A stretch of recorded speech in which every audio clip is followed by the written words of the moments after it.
Hey, it's Drew from Drew's Book Reviews. Today we are talking about one of my favorite books, or favorite book series, starting with The Way of Kings by Brandon Sanderson, so stay tuned.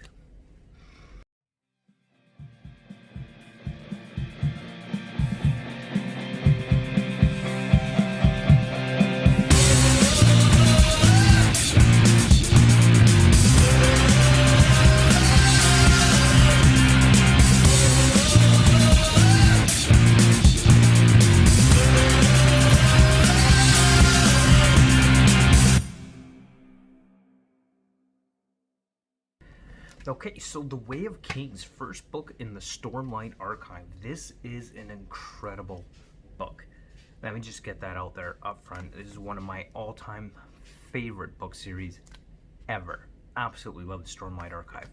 Thing with Brandon Sanderson is that this is kind of part of a bigger whole series of books that are set on different worlds within this kind of micro mini universe he's created called the Cosmere.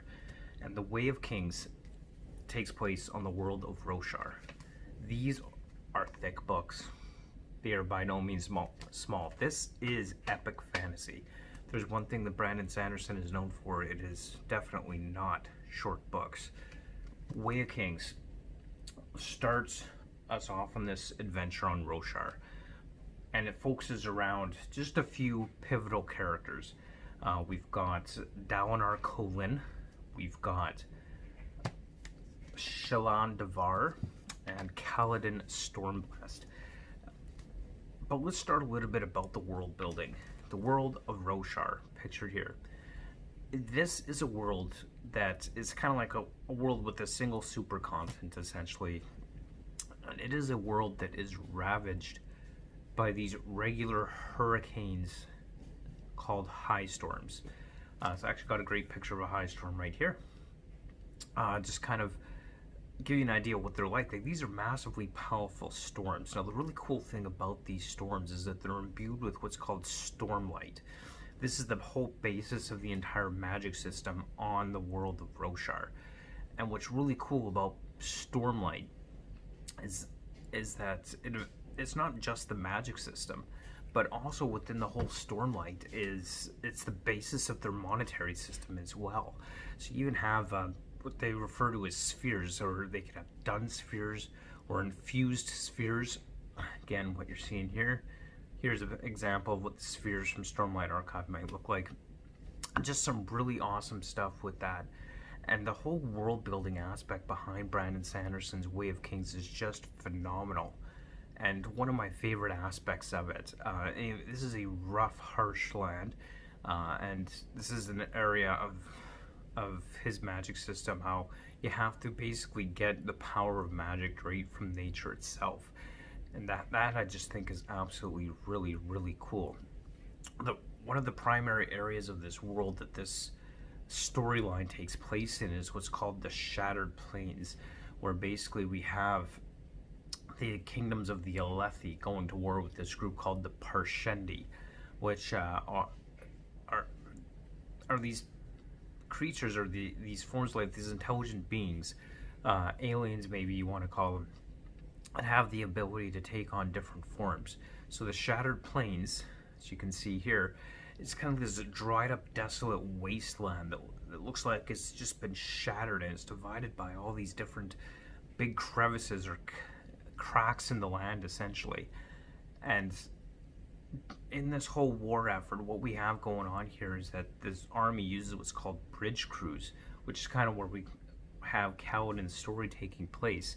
Kaladin's story, by the way, is just phenomenal, one of my favorites.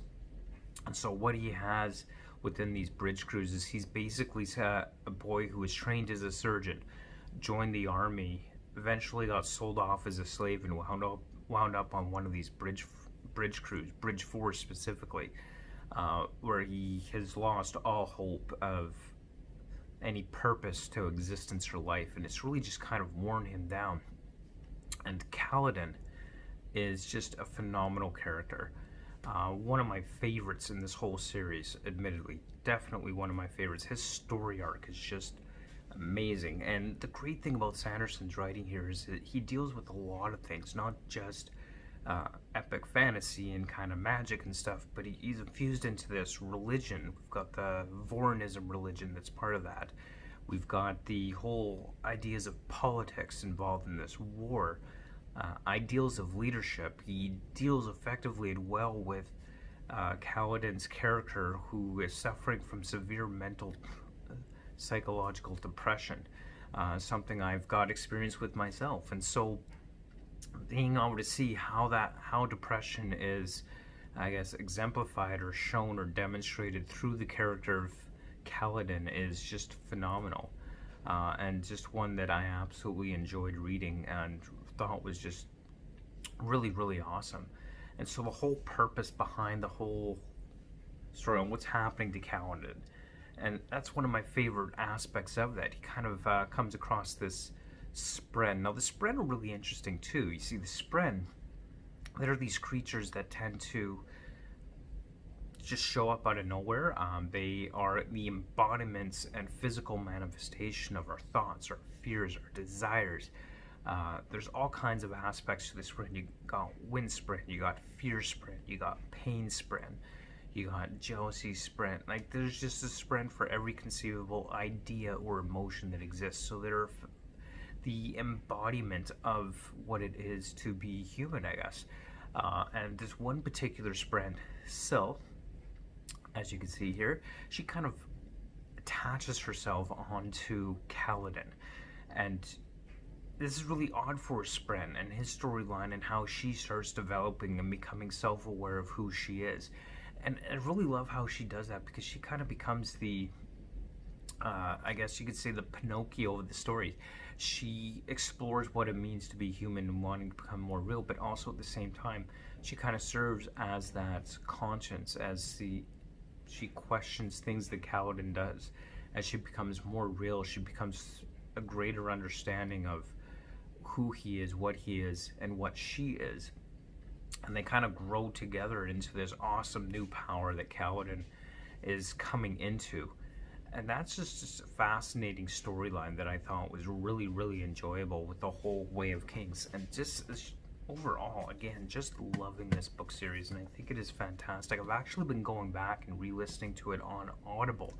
I actually originally read the book series many, many years ago, but I wanted to get caught up for the release of book 4, Rhythm of War, so I've been listening on Audible. But definitely well worth your read, and I would highly recommend that to anybody. One of the other interesting aspects of this whole book series is the number 10 shows up a lot. And there's definitely a purpose to this, because it is a frequent and common number. We've got the 10 heralds that has to do with the mythology of the whole Stormlight archive in the world of Roshar. The 10 heralds are basically they were basically the gods of this world, kind of a step below the Stormfather or the Everfather or the Creator, which is imbued into the aspects of the religion of this world of Vorinism. And they were kind of heads of this Order of Radiance, of the 10 Orders of the Knights Radiance. And the Knights Radiance had abandoned Roshar and abandoned the world, and so are now viewed as kind of these traitors to the world. But you have the 10 Knights Radiance orders, you've got 10 armies on the Shattered Plain, 10 High Princes, 10 Heralds, which basically, the Heralds were basically these group of people who had what's called shard blade and shard swords, essentially. Now the shards themselves are basically pieces of God, pieces of the Almighty Creator. In the beginning, when the Creator was shattered, and the universe was created, pieces of his power were spread out amongst the universe during the shattering. And the shards are what's landed on the world of Roshar, essentially.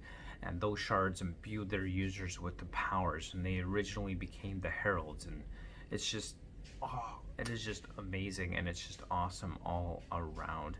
And it's one of the things I'm really, really liking about the whole Stormlight series in general. And so kind of seeing how Kaladin And even Shallan Devar, like, she's starting to come into this. She is a young girl that has gone off to apprentice to a heretic Jasna Colin.